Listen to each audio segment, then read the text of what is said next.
then pull out the key. Yes, actually there are other tools like Fireflies. It's actually pretty good. So, but is this Red AI yours or is No, this isn't mine. This one is Reed provides AI generated da da da da. yeah, it's No, requesting for recording. Yeah. it says Honey Shin, so she's here. Mm, yeah. So I sorry, think we someone can't. else is recording this. Yeah, we can't. We will be recording this session on our end, so this will be actually put out onto the website itself. Okay. Okay, so if we want to record and if the Read AI is getting in the way, it says here just type Read stop to disable or opt out to delete the meeting data. So that's Yeah. Okay, I'm back. much better. Yeah, something is wrong, man. Okay, anyways, coming to it, since the recording had already started, maybe we just want to kickstart with it. Okay. Okay, so yeah, maybe I'll kickstart with an introduction first. So welcome to today Ask Me Anything session with Andrew Crombie. So Andrew is a very, very talented as well as, very experienced specialist, basically on the, brand strategy development and positioning for startup and established company. So he has over 30 years of experience in brand strategy and design. So I won't go into too much detail because Andrew probably is a better person to actually introduce himself to everyone.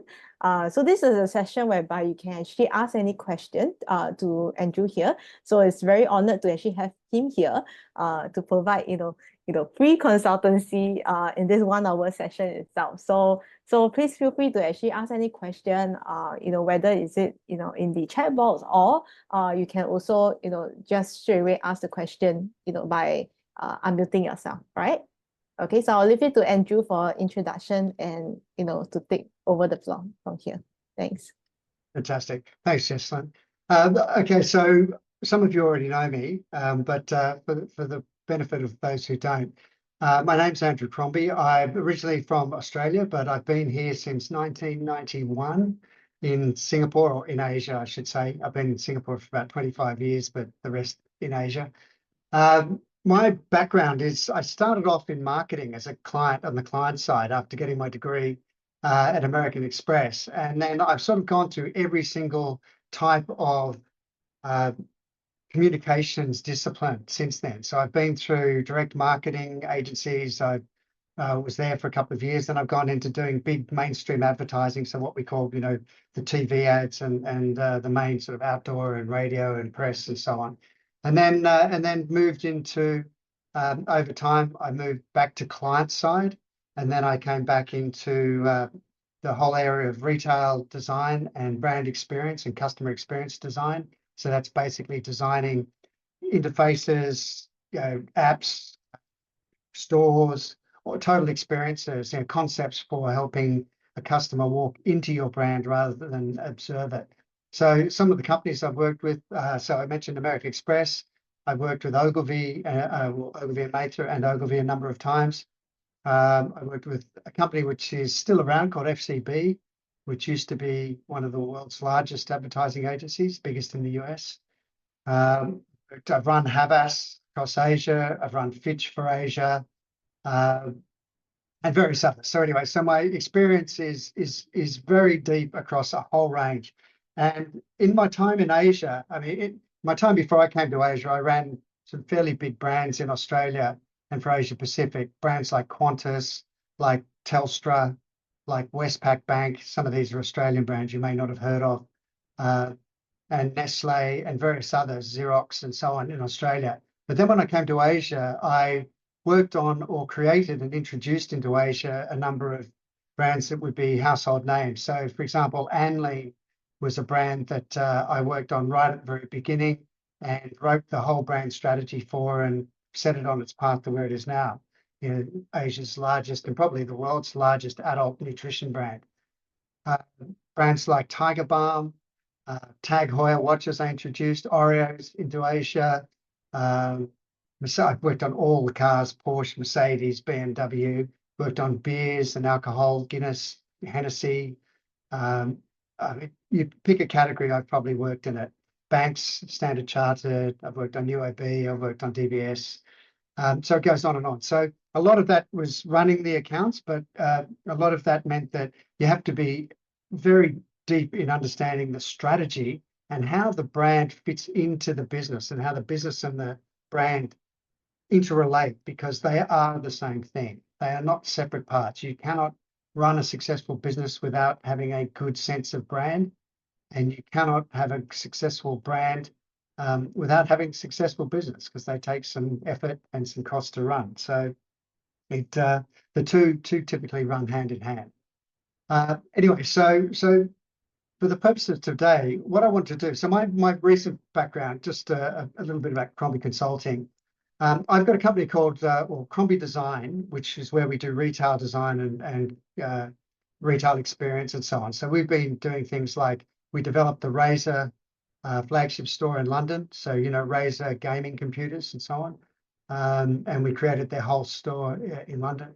We've done work, all of the retail development we did for the Belvini. Those of you who like your Scotch whiskey may know the Belvini, one of the top Scotches. Glenfiddich, another Scotch, and various other brands. So we do that on the design side and develop a lot of brand identity. So that's the look and the feel, the logos and the personality and so on. So that's how you identify the brand. But on the strategy side, I have Crombie Consulting, and that's what I'm spending most of my time on. I tend to work with other people for design, other people of my team. But the stuff I spend most of my time on personally is on strategy. And recently it's been mostly creating brands, and specifically startup brands. And a lot of that's been in the alternate proteins area. So like non-animal chickens or non-animal meats, and sort of oat-based dairy and so on. So that's been quite interesting. I've been doing a lot of stuff in industries which you wouldn't even think of, which are things like logistics and cabling and networking companies. Some of the most interesting to some of what might be deemed the most boring, but all of these brands have the similar challenges. They all face the same sort of structural problems and opportunities in their categories. And that's a lot of what I do, is I solve their problems for them and help point them in the right direction. So that's enough about me, but pretty much there isn't an area that I probably haven't touched on in branding and in marketing. I may not have done some of it recently, because as I've sort of focused, I've sort of left some of it behind. But I tend to know exactly how it all fits together, and I can probably give you a pretty good guide as to how I might be able to solve some of your problems, or help you solve your problems in building startup successful brands. So does anyone have a question they would like to start off with?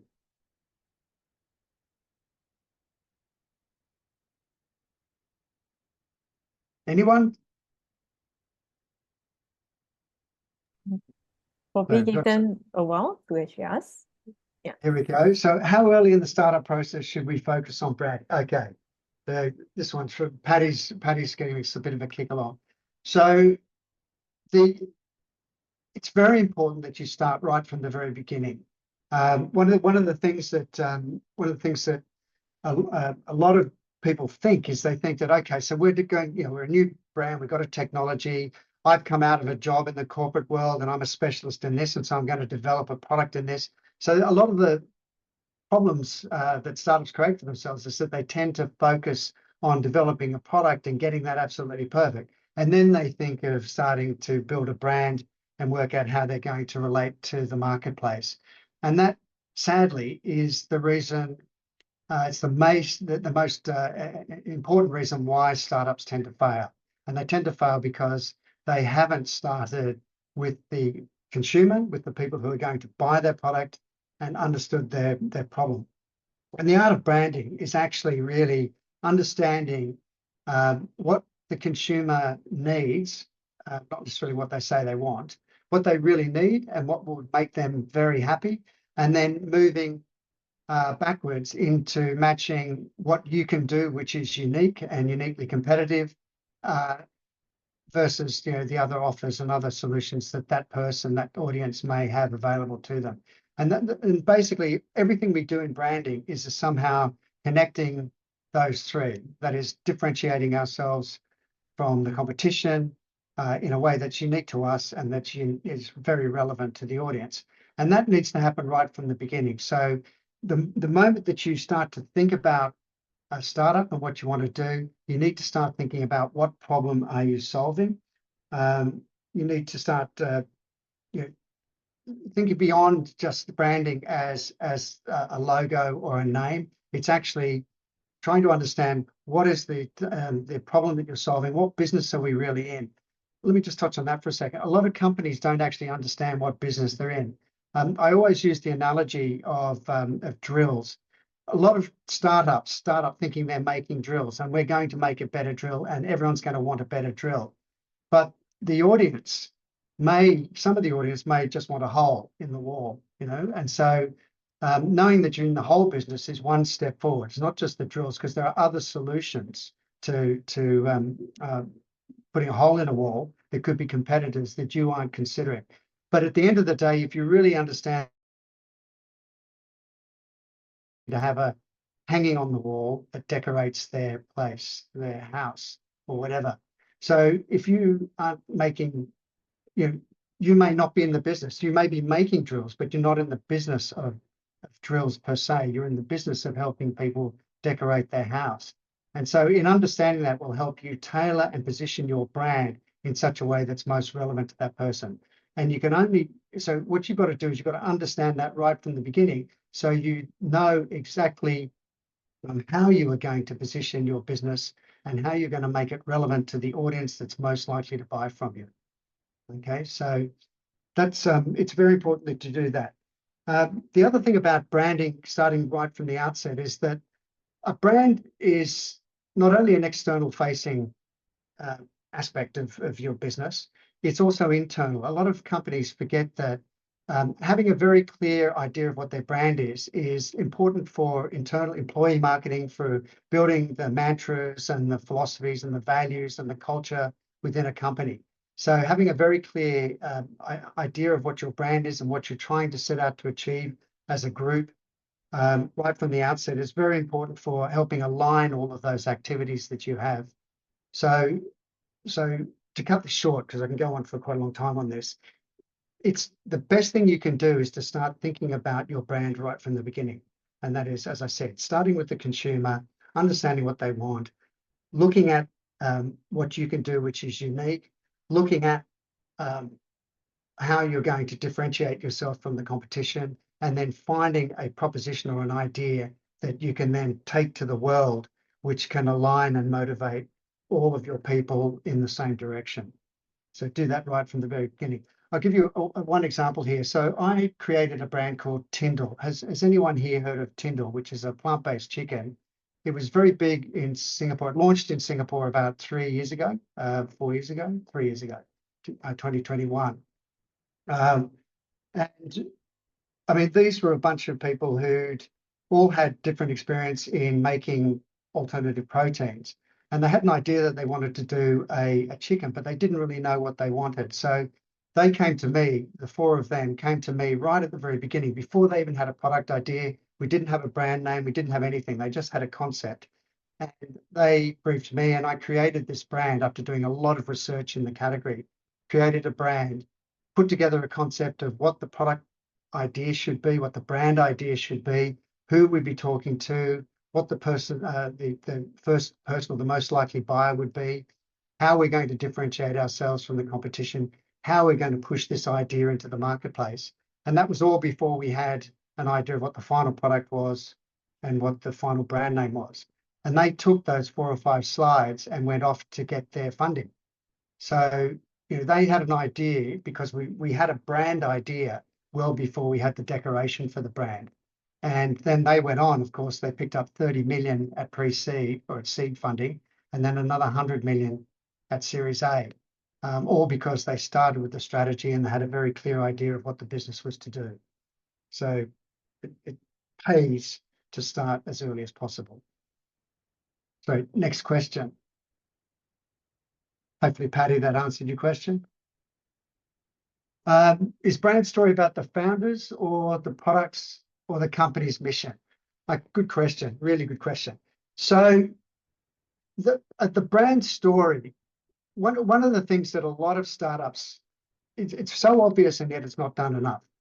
You tend to find it buried on the About Us page on the back of a website or something like that. A lot of brands have a great founding story, and it's not just about a bunch of people who were in a garage fiddling around and came up with an idea. It's the best stories, the brand stories are what motivated the founders to come together to try to solve a problem. So as you said, is it about the company's mission? Yes, typically I tend to prefer the word purpose to mission, because I think that ultimately the greatest brands are out there to solve, they have a purpose, a common aligning purpose to solve the problems of a specific group of people, a group of consumers, a group of a target audience. And so the best story is the one which says that how you identified this problem and you set out on this as a company, as a brand, on this quest to solve it. And then you weave in the stories of your product development and the steps and the innovations. And that forms, there's two great benefits of forming a story like this and getting it organized and adding to it as you go. It's not a, it doesn't, not a once set and forget. By forming the story, you create the laws and the storylines and the anecdotes for the culture within the company. I was once with an advertising agency called Beatty Ads, which some of you may remember. They're famous for, they basically created all the brands in Singapore. And things like Singapore Airlines and Singapore Tourism Board and Changi Airport and UAB and Tiger Beer, and it goes on and on and on. Anyway, they're great. The fantastic thing was that they were so good at branding. In fact, they were one of the earliest practitioners of what's now deemed as common brand practice. They had practiced on themselves, and they had a series of about 12, I think, mantras that were up on the boardroom walls. They were just sayings, and they were funny, and they reflected the culture and the tone of the company, but they were all geared towards delivering the company's purpose, which was to create powerful brands that would stand the test of time, brilliant ideas that would then become very valuable businesses for the client owners. And all of their brand purpose and their brand story was told on these posters in the wall in the boardroom. So it's very important to bring together that story, and it is about the founders, and it does involve the products, and it is about the purpose. So yes, the question is yes to all three of those points for Tay there. Hopefully that answered his question. What's the next one here? Working on a startup idea currently, but I'm having trouble finding collaborators who share similar passions, work ethic, and ability to commit. What advice do you have for people looking for co-founders for their business? Well, a couple of things. So first of all, first thing I would say, and Paddy probably has a very good answer to this, so I might invite him to join in, but this is much more in his territory. But from my experience, I have a venture capital a company on the side. From my experience, I would say, first of all, don't have founders who are duplicated. Have people with complementary skills. So don't find people who are identical to you. Find very good people in their respective fields, in the fields that you need. Second, try to find people who've got a style and a manner that it excites you and challenges you, but also you enjoy being with from an intellectual pursuit, and you feel they're going to commit and be in there with you. I think, I think belief in the common purpose, as I come back to the point I made before, if you're all going to work together in the most effective way to achieve something, and be flexible enough to take the hits and the knocks on the way that you inevitably get when you're building a company, because it doesn't just go, it's not a straight line.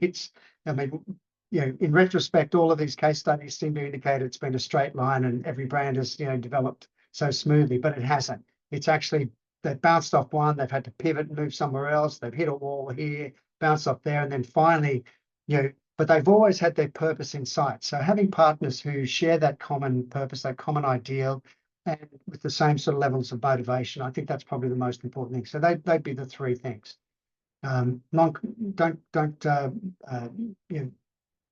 Be complementary. Don't be the same. Be committed very hard, and have to share the same purpose. Next question: how can we build brand loyalty and how to turn customers into brand advocates? So this is from Tricia. Okay, so brand loyalty is a thing. You don't build brand loyalty, you earn it. It's one of these things. It's not like something you can say, we're going to set out and build brand loyalty. You can. It's a noble objective, but it's something that you earn.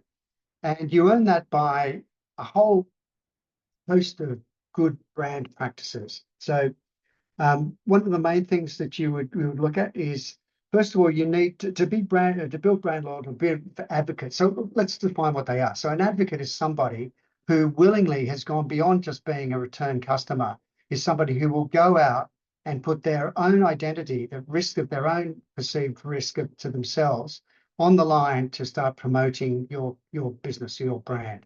Okay, so these people have gone beyond just being return customers. These people are people for whom you have become part of their identity. They are proud enough with their relationship and their experiences with you to actually go out and recommend those to somebody else. Very important that you back them up. So the first thing is that you're identifying who those people are. So you start. First of all, it's a bit of a process. So we talked about starting with the target audience. Who's going to be your first customer? Who's the core person who's most likely to buy your product and why? Now, obviously, as you start to get feedback and you go into the market, you start to find that certain types of people bond more with you, what you're offering, and other people that you may have expected would do well for you, they don't tend to stick. So you need to start to understand what type of person is becoming part of your community and very interested in your brand. Then what you need to do is to work with them, engage those people. I think, especially in the early days where there's not too many of them, go out there. In the early days, you can speak to them one-on-one, you can engage them. Some ways is to get them in as panels. Fully understand why they like your product and what is it about you that they really think you're doing for them. And then start to work out who are the people that you could find that would value that same sort of set of benefits. So, and that way you can start to shape your communication, shape your product development, shape what you're doing, the whole brand direction along that way. So you're more likely to build advocacy. The second thing to do is to look at, once you do identify these people, and you've got a fairly loyal community, start to offer, we used to, in the old days, we used to call it member get member at American Express. I think that the best term is called referral programs. So get those advocates to refer to others and give them an incentive to do that. One of the key things that people forget is that a lot of advocates would do it for free, okay? But they'll also probably do it better if you give them a slight reward.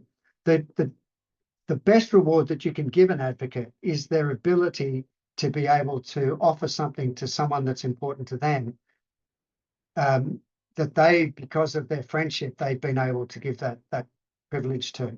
So, for example, rather than, if I'm a loyal customer of a brand, rather than just giving me $5 for everyone I bring in, or I get points on a loyalty card, allow me to give something to that person that I'm referring, so that those people that could only have come from me by my association with the brand. By doing that, I feel very important because I feel like I'm special. The brand's regarding me as special, and they're giving me a chance to show that I'm important and I'm in a powerful position to offer that to the person I'm referring. So there's a two-tiered mechanic here. There's one rewarding me and two rewarding the person who's being referred. So that's one way of building advocacy, and it's usually forgotten in terms of advocacy programs. The next thing is building communities. There's lots on communities, and I won't go into that. There's a lot of books on building communities. that you can get into. But it's very important the ideal brand is one that's almost a cult. And some brands have been able to form cults, where the brand becomes a badging device of sorts to be able to display to the outer world that you're part of this group of this type. Now, in the early days, it was things as simple as just wearing a pair of Levi's jeans, said you were a certain type of person. Then it got into luxury branding and so on. Some of these brands are cults. You can think of Burberry has become a bit of a cult. Other brands have got their own sort of cults where people are happily behind them. Watch brands and luxury brands and various others. Certainly a lot of the drinks brands, Liquid Death and others, they're great for building communities. They're badging for people to say that I'm this sort of a person. So if you can build a community, and you can do that by hosting sorts of events and where people can get into your brand, and the brand sort of reflects how they want to live their lives, how the people they want to associate with, they can introduce and meet like-minded people. It's very important to try and look at ways to build that sort of community and put people in touch. I would say one of the things that Paddy and Jesslyn do very well here is under the Black Storm Consulting and Startup Storm, they're very good at building these groups where, you have a community, they foster the sharing and the communication and peer-to-peer aspects, which are very important in the community, and sharing and aligning and self-reinforcing around the brand. I think are key things to think about. And then the last thing for building advocacy is a little bit of back to front, really, is when you have a mistake. Some of the greatest advocates you will ever have come from when they've been wronged by your brand. We all know instances where, and probably ourselves, where, if we've had a bad product or a bad brand experience, and we complain to the brand and they say that, and nothing happens, we will bitch about that brand forever. They are terrible. They were no good. We'll never go back, and we'll tell anyone, maybe one person or two people, that we don't want to use that anymore, or just protest with our checkbook. But if they came back and they solved the problem, and even better, if they solved the problem and they surprise you with something even, a next step going even further, you will not only be appreciative, you will talk about what they did forever. And you will go back there, you'll forgive them their future variances in terms of product deviations, or if they launched a beta and wasn't so good and took a few iterations before it became great, you'll forgive them all of that because you've been treated well. So somewhat ironically, some of the best advocacy will come from people who've initially been wronged by your underperformance or a problem with the product or whatever. So they would be the sort of the biggest ways of building loyalty, I would think. There's plenty of others, I'm sure, but outside of forming clubs and giving rewards. Hi, Right. Andrew. Can I Yes. check with you? Does it mean you seek feedback from your client? Yes, absolutely. So one of the things, I mean, good brand. So a couple of things here. So, and I apologize ahead, this might be a bit disjointed, but there'll be a lot of points here across all the questions that will be related. So one of the things about, once you've got the group who are showing to be your early adopters, your early sort of followers, early community, that sort of epicenter of early followers, that you have to build, and that will become your earliest advocates if you continue to surprise them and delight them. But it's very important to engage them. So, there's a number of ways you can do this. You can get them on those very early ones. You can get onto panels. They can become, many of them will be very willing to be involved as co-partners, co-development partners with your product. So it can be quite a cost-effective way to test ideas, using them as a sounding board, get them involved in product trials, and even just brainstorm with them. Instead of having to run groups, you can get them together for a couple cups of coffee or a few beers and chat about what they like, what they don't like, thoughts and so on. So engaging with them at a one-on-one level. At a less personal level, obviously, once you get larger as a company, having regular feedback sessions. So whether that's through formalized research to your customer base, that's if you've been collecting first-party data, like email addresses or phone numbers, WhatsApp, etc. But getting feedback from them personally by going out and filling out surveys and doing that on a regular basis is quite a good thing. I mean, there's obviously all those other ways of measuring how well you're doing with them, net promoter scores and various things like that. But I think they're interesting as markers and simple devices. But I think engaging with your customer base, and even if you can with people who rejected you, to understand why and what their reasons for rejection were, is a very important way of building better product, and that will help you build more loyalty and advocacy in future. That was Lily? I thought it was asked that. Thank you. Right. And any other questions asked, or I'll continue reading from the list here. So brand loyalty. Right. Start with this one. What's the most common branding mistake startup make? So I've covered some of them, which is not starting with the audience, not starting with the brand, starting with the product and spending all your time and all development focus on the product. That's a major mistake. I think that you're not engaging with the consumer, so not really understanding who is going to buy your product and why. When I first started out in advertising, a very, very sage guy, now passed sadly, said to me, the only question you need to answer in marketing and in branding is this one, which is who will buy your product and why? And if you can answer that question, if you can understand what is the itch that they have, is it an emotional itch or is it a functional itch or whatever, what is the itch they have that you can scratch, then you already have a very good idea. But a lot of startups start with the scratch and then go out to try and look for an itch and see whether they can solve it. It's a build it and they will come mentality. So first mistake is not engaging with the consumer, understanding the itch and spending too much time on the scratch. Not differentiating. Well, I've worked with a lot of startups over the last sort of 6 or 7 years since I've been focused just purely on consulting. A lot of startups, a lot of businesses, and I go through the same process every time. When I'm building a brand strategy, I spend 200 odd hours, a lot of time on building the strategy, and probably 100 of that would be going through just endless desk research on the competition, in depending on where the markets are.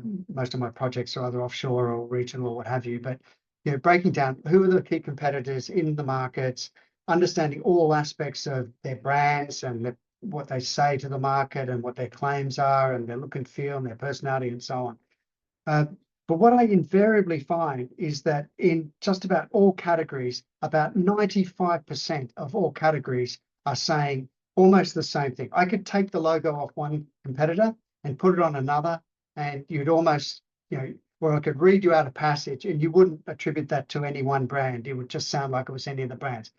We call this the sea of sameness. I could almost guarantee that every single category, all of your categories, have a bulk of about 95% of the brands that are doing and saying all the same things. And the thing with startups, if you think you've got a brilliant idea and you've just had it and you're going to go and change the world, but you're doing that in secret in a garage, you can be pretty sure that there's probably 50 or 100 or maybe 200 other companies around the world all having the same idea at the same time, because they've been exposed to the same background stimuli that have formed the same idea in your subconscious that's finally come to the front of your mind. And so that even though you're doing it in secret, you don't know what they're doing, you can be sure that when you arrive, you're going to be fighting a lot of competition. But you can be also sure that 95% of those people will be talking about category generic stuff, what we call cost of entry or antiques. That is the stuff that allows you to get into the game.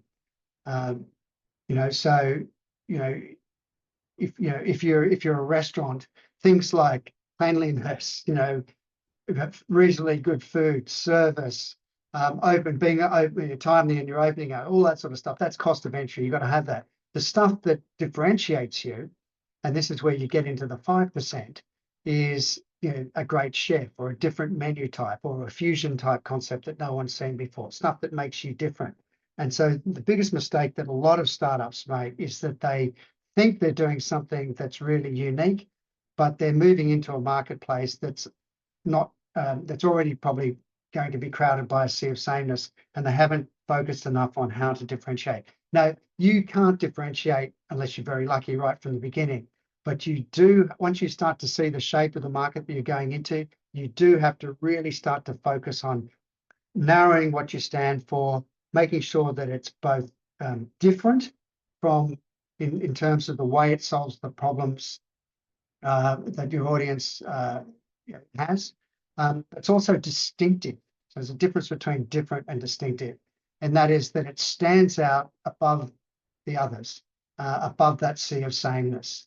So and a lot of startups, and for very genuine reasons, are fearful of not taking those bold steps and being different enough to be distinctive, and then not following through on those distinctions. They tend to want to come back to the safety of the category norms, and that can quite often be driven by whoever's financing you. May be a bit nervous if you start to go out on a limb. But the worst thing you can do from an investment point of view is invest in a company that's going straight into the middle of the market rather than differentiating and building a distinctive brand. So that's a big mistake. Again, identifying your values and your personality, which you need to do up front so that you can start to build consistency in the way that you go to market, the way that you present yourselves. I think another mistake is being really good at one part, but not extending your brand through other aspects. So one of the important things about a brand is that it should go through every aspect of your whole business. I said at the beginning that brand and business are inseparable. Every touch point of your business should be a true depiction of what your brand stands for. So whether that's the receptionist, or whether that's your product, or whether that's how you deal with customer service, or whether that's the way that your trucks look when they're driving around the street, or your drivers behave, all of that has to be in keeping with the values and the personality of the brand that you want to reflect. So it's very important that your brand experience, the way that people will come into contact with your brand, is consistent, not necessarily the same. It's got to be relevant to whatever that touch point is, but it's consistently executed across all of those touch points. And then I think the last thing I would say, is probably a lot more, is trying to please everyone. Again, coming back to the sea of sameness, you need to have a lot of focus. You've got to be brave on backing one horse. You can't try and back every horse in the race because you don't have the resources. You need to be focused on an idea, find a good idea to start with. As I said before, a lot of brands don't have a distinctive or differentiated idea. And then back it hard and then deliver it across all touch points. I think if you can stick to that focus, that's a very big mistake that most make, and it's the one thing that will really make a difference for building a brand quickly. So Andrew, Yes. I'm Julie again. Basically, we must put a lot of thought into before you put up a mission statement that relates closely to your brand. And as a startup, you should not deviate too much, but build up a specialty first. Am I right to say that?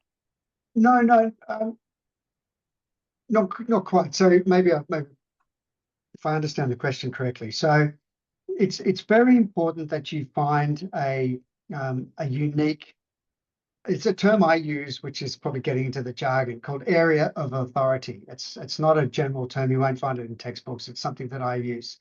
And the area of authority for me is that point in the middle which is relevant to the consumer, differentiated from the competition, and unique to you. So it's the triumvirate. Think of three circles. Okay, the model I use is three circles. One at the bottom, which is consumer, competitor, and your brand. And in the middle is that point where those three come together. And so that simple idea, that's the sort of area of authority. Now, out of that, you can then define, okay, you can start to take angles of how we're going to interpret that area of authority and then turn that into an idea or proposition that you will take to the market that's in the context of that consumer. And so it's very important to identify that single area of authority, and it may be a broad, it may be a broad disciplinary area or benefit area that you can change as technology changes. Your ability or the way that you actually solve that problem or display that authority in that area will change as technology changes. I'm not saying that these are static. Brands are absolutely an ongoing story. But what you have to do is you have to identify that and then stick to it and own it. Now, if after a while it proves that it's completely wrong for the market and it's not sticking, you're fundamentally flawed in where you one of the tenets that you use to build that area of authority. And you need to go back and revisit that. But if you've got something and it's working, you need to be consistent and you need to continue to find ways to evolve that idea and make it increasingly more pertinent to your audience and more ownable to your brand. Does that answer your question, Lily? Yes, thank you. Anyone else? Any other questions? Continue. Andrew, you Yes. want to have a sip of water first? Okay, there you go. So, limited budget. Okay, so how can we create a strong brand identity? Okay, so one of the great things about marketing nowadays, the internet has meant that it's lowered the barriers of entry, obviously, into starting businesses, which is great because more marginal ideas can be tested that may not have ever been able to be brought to market. But the beauty there is that it's allowed you to avoid a lot of the massive costs that brands like Nike and others had to invest in upfront in order to build their brands in mainstream media. It's quite cheap to be able to create brands relatively on the internet nowadays because you have so many great platforms. You've got LinkedIn, the B2B, you've got Facebook, Instagram, TikTok, so on and so on, all these social media platforms. So it's quite possible that you can do it for not much money. That said, one of the biggest myths in the industry, unless you're the Hop Tour girl or something like that, where you're mildly offensive and you get picked up for all the wrong reasons, building a viral campaign and viral reach that you want from a small budget just generally doesn't happen. Just about all of the campaigns that go viral have had quite a sizable amount of money behind them in terms of placement, in terms of pushing them along. And quite often, many of them involve production values that are well beyond what a startup can afford. So, whilst the internet is cheap, if you really want to do it really well, again, it takes quite a lot of money, and especially if you're going to do online advertising and so on. That said, in terms of building it quite cheaply, once you have a central idea and once you have a proposition that you want to go to in the market, you can start to build, through the various ways of digital media, you can start to build online content and get out there and start to build your authority, as I use that word again, by getting onto your various vehicles such as Medium or whatever. So you can write for Medium and start to get into communities and start to become a voice of authority in that community, introduce your brand that way. That's relatively cheap. I mean, Medium doesn't cost much to get on and they love you being in there writing stuff. You get onto LinkedIn, of course, if you're B2B, you can start to write content, stuff that's relevant to your audience and so on. It doesn't cost you much to do that. LinkedIn advertising is relatively cheap. They say, what is it, $250 a week is sort of a minimum. If you can afford more, that's better. But but the abilities to be able to cut out the irrelevant people that you don't want to talk to and target very specific cells in specific geographies with specific motivations and abilities to buy your product. we've never had that sort of access before. And then being able to analyze the performance of your messages and do split testing, all of this sort of stuff would have cost you thousands and thousands and thousands and thousands of dollars before. The internet and all of these new platforms have made that very accessible. So being able to build on a limited budget.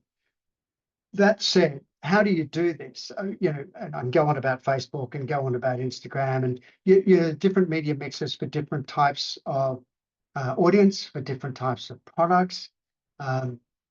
Obviously, you know, you want some media, whatever idea you do take to market has to be delivered in a way which is relevant to the medium that you choose, and that medium that you choose should be the choice of your audience. So you know, it's very easy to do, but there are some rules to getting it right.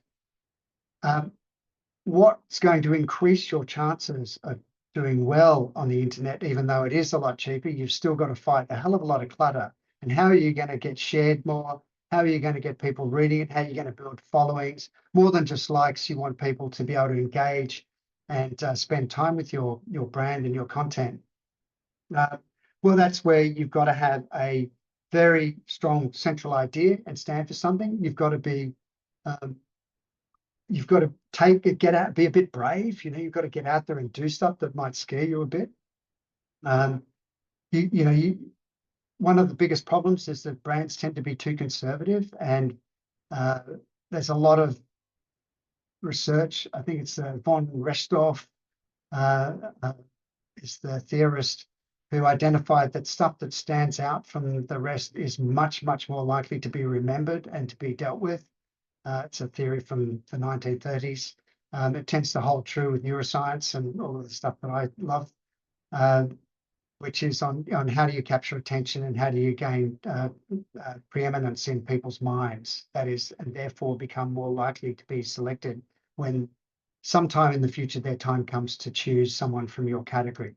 So doing stuff, being brave, standing out in a way that's relevant to your brand, in a way that's exciting for your audience, is very important. So you can't just target well, you've got to actually deliver some interesting and relevant content that excites and delights and is hopefully surprising for your audience. And if you can do that, and you can do that if you think about it well and you engage the right people to help you, if you're not an expert, you can build a brand for not much money, which is great, a lot less than you ever would have before. Another one. So this is from Patty. How can brands ensure their messaging remains authentic and human-centric when incorporating AI-generated content into their strategies? Okay, so AI. I think, geez, you almost get an award for not having AI in your brand copy nowadays. I think I was out at a startups thing out at Expo a couple of weeks ago, and I went around all of the booths, and I came across one. After looking at about 30 booths, I came across one, and I said to the lady there, "Wow, congratulations!" And she looked at me a bit stunned and she said, "What do you mean?" I said, "It's incredible." I said, you're so different to everyone else." She said, "What do you mean? This is, what are you talking about?" And I said, "Well, you're the only one who hasn't mentioned AI in your blurb about what your product does." And so again, it's a classic case of where it's no longer a differentiator, and it's sort of just wallpaper now. It just washes over people, and she was noticeably different by not mentioning it. Anyway, it's here and it's here to stay. So how do brands ensure that messaging remains authentic and human-centric when incorporating AI generated? I think the other thing to realize is that, as I said, AI is here to stay. The most important thing to do is to learn how to embrace it and how to use it. I use a lot of AI. I use it to help me make sure that I've covered all facets of an idea. I use it to help me find sources that I wouldn't have necessarily found through my desk research. I use it to sharpen and test some of the writing that I've done. But the best way to remain human-centric and authentic is you can use AI to write a skeleton in terms of a framework, but you should write it yourself, and you should write it with your target consumer in mind. And the best way to know exactly what your target consumer is and how you should write to them is by writing a brand persona. I should have mentioned this earlier. One of the most important things you should do right at the very beginning when you are starting off and looking for how to build a brand strategy is defining your most likely first consumer. Who is the archetypal best person who's going to buy your brand? And you want to understand everything about what are they, what's their life like? So try and think about their day in the life. What's their average day like? What makes them happy? What makes them sad? What's their motivations? What do they do in their spare time? What are the tools and technologies that they might adopt? What's their relationship with media? What's their relationship with your category? What's the problem they're trying to solve that you can help? So what is the job they're trying to get done? Right down to the pain, as I said, the gains that they can get from what would delight them and surprise them if that happened, that was really good, or what would give them relief that something didn't happen, which is a pain reliever if your product solved that for them. So writing that, using AI to form a structure of maybe the key points, so the framework, then you write it, but write it with a view to the very person. And that persona should have a name. We always name our personas, Deborah or James or, whatever. And so we have that person in mind at all times when we're writing the copy. So that's the best way to keep it human-centric. It's the best way to make it not feel like a AI. And the other thing is to use emotive nuance. I wouldn't go so far as to be too lavish with emotive words, but you want to use the subtleties and that are about the human condition. And the best way to do that is to write as you would speak, I think is a writing tip there to keep it fairly human-centric, because AI tends to be very properly written. Very few are able to capture that sort of subtle conversational one-on-one humanity that makes great writing very personal. Hopefully, Patty, that answered your question. Yes, you did. Thanks. This is one of the questions from actually one of the audience here. Oh, it is? Okay, great. Will it hurt the brand to use AI-generated images on ads or marketing contents, knowing there are backlash? I think it's still possible. I mean, Patty and I often talking about AI and how we use it and all the new technologies and that. And there's some great technologies. And I think for certain jobs, it's really good to use. So, we're going to be developing a lot of video content. You can't spend your life in front of a camera. That's just takes too much time. So we'll be looking at using things like Hey Gen to do avatars and that. Now they're getting very real. And if you pay your money and you use the best engines that they've got, you can get some very, very real AI avatars to present for you. And that stuff's great.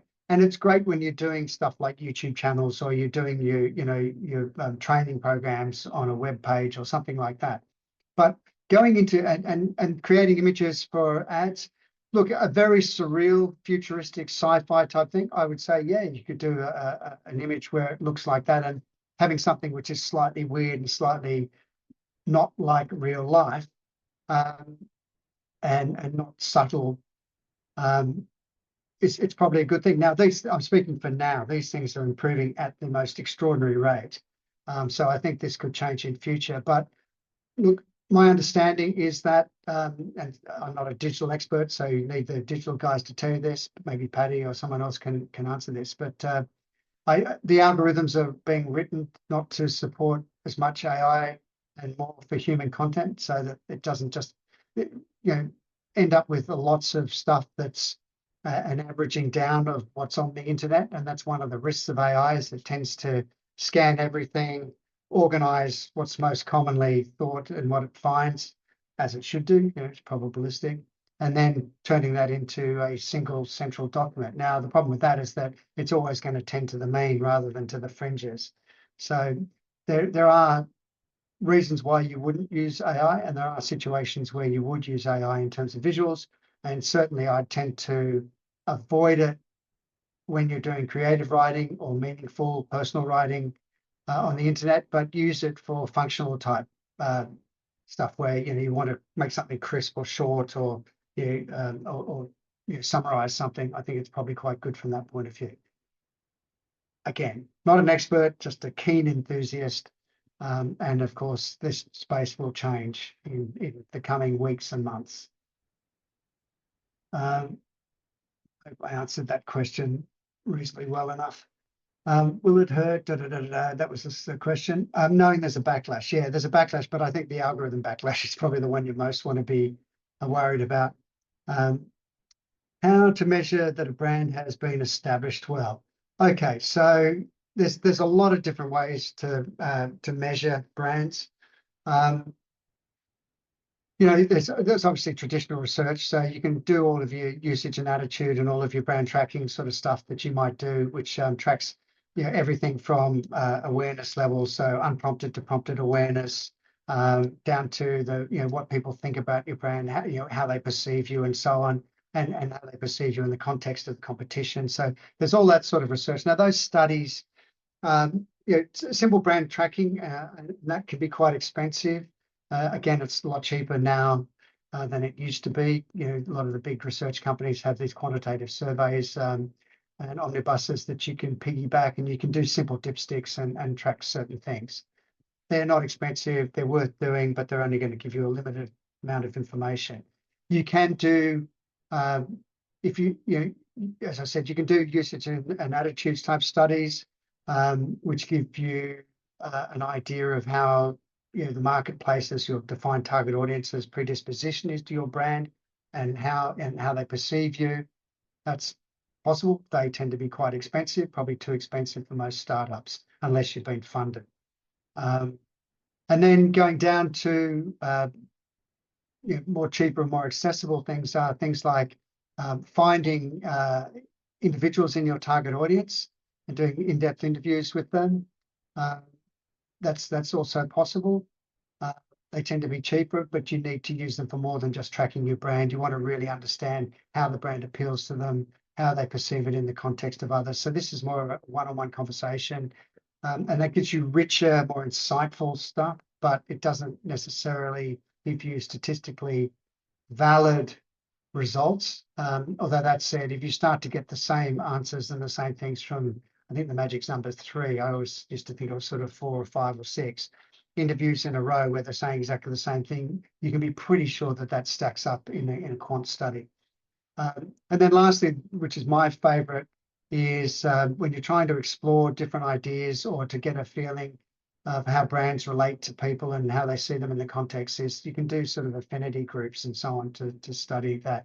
And these things are much cheaper. They can be done for like $10,000, $20,000 for a couple of groups, and you get a bit of a feel. But look, the best way I think is a mix of those, simple tracking and ongoing dipsticks. And then of course you've got your own surveys that you send out to your own customer base, assuming you've captured their information, to give you feedback. That's one way to get an idea of how your brand's tracking and staying relevant or not, as the case may be.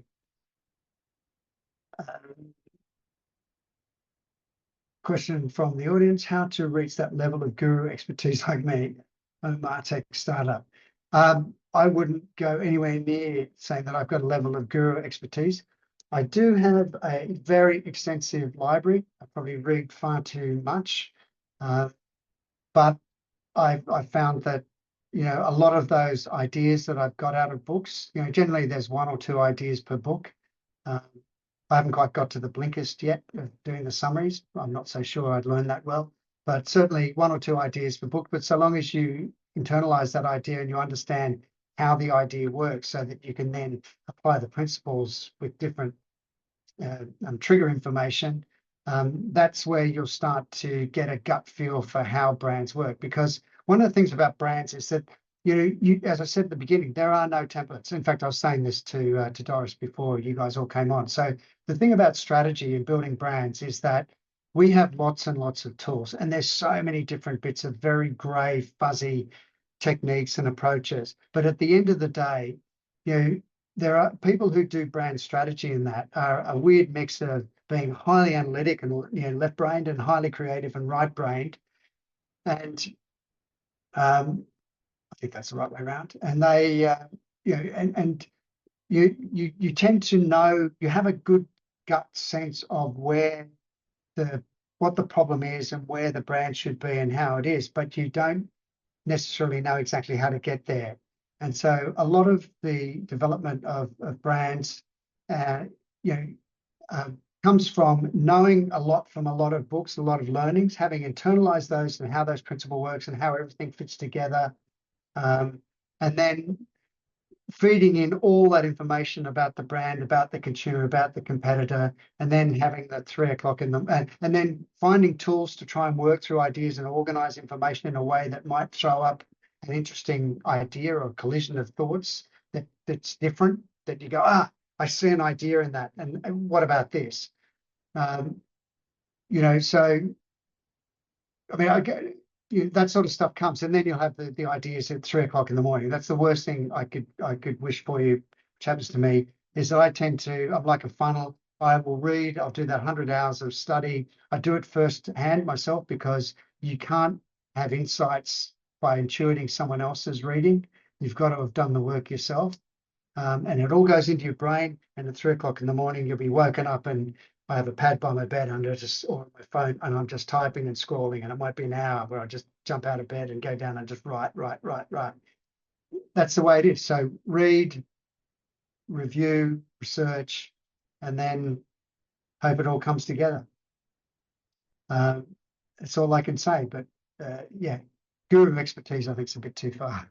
I'll happily say experience. More than Jesslyn said, I've had about 40 years, sadly.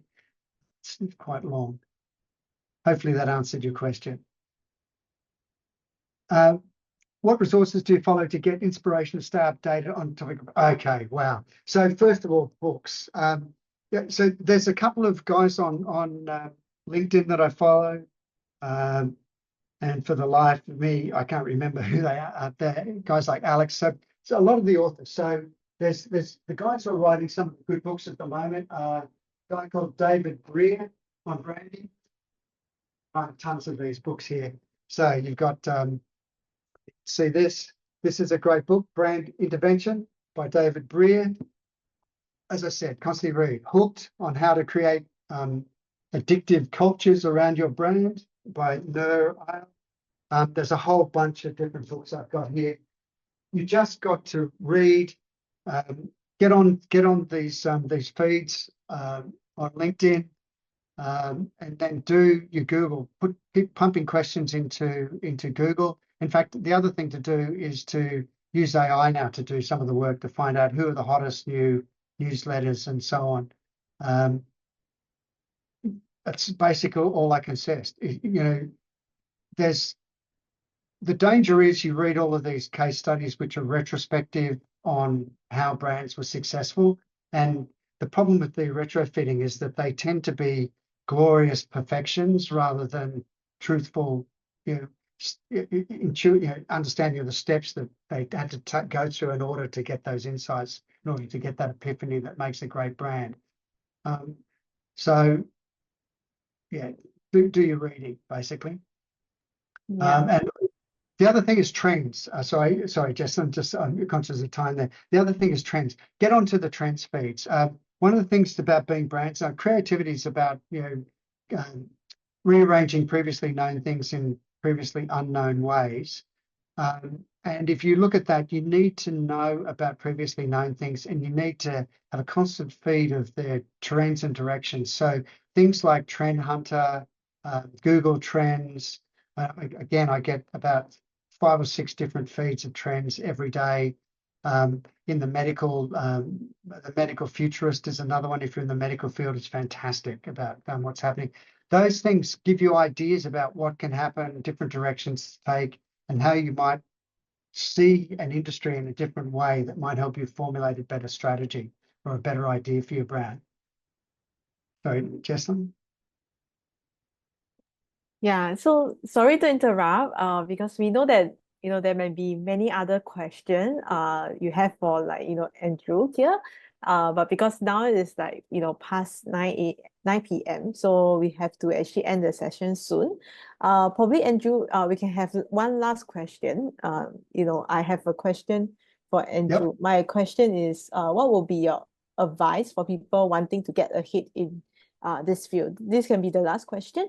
The rest of the question we will actually address it in the startup village. So even like, you know, audience like yourself, you can also answer the question and give your thoughts. We will talk about it in that startup village. Okay, over to you, Andrew. Okay, so the question was, what's my advice for getting ahead in this field? In the field of brand strategy and creating brands, or in the field of you know, building startups? What would you prefer?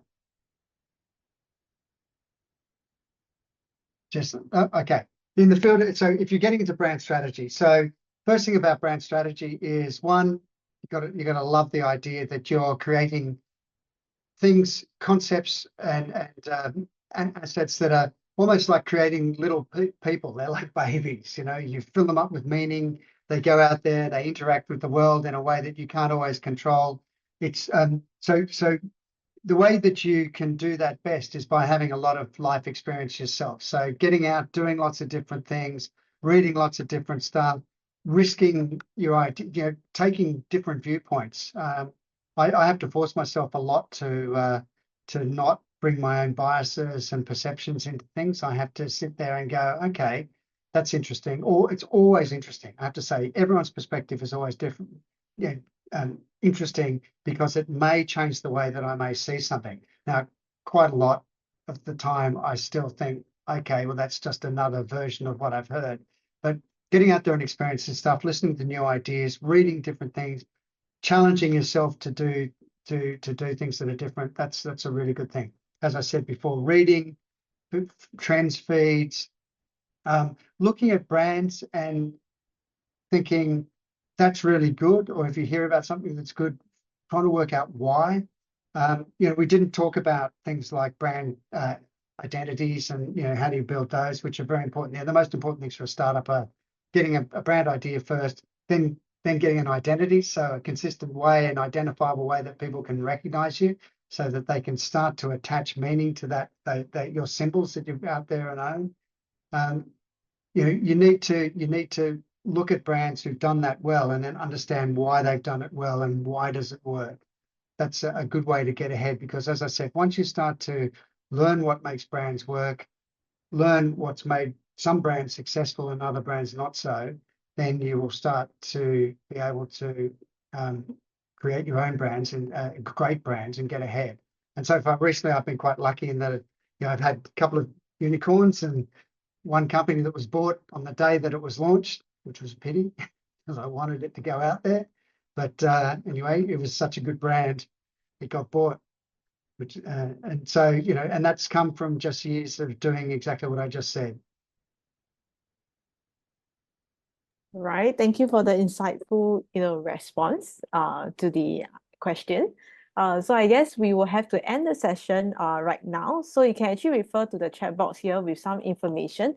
If you'd like to actually, you know, join us for other events, you can actually follow us on Startup Storm. Okay, we have a few different channels, or you know, subscribe yourself to the newsletter, right?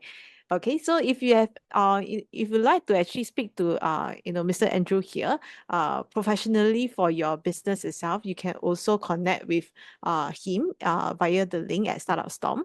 Okay, so that's where you have like, you know, 1 hour session with like, you know, Andrew to talk about your business itself. You know, any question that you want to actually ask about, you know, branding or the scope that Andrew is in.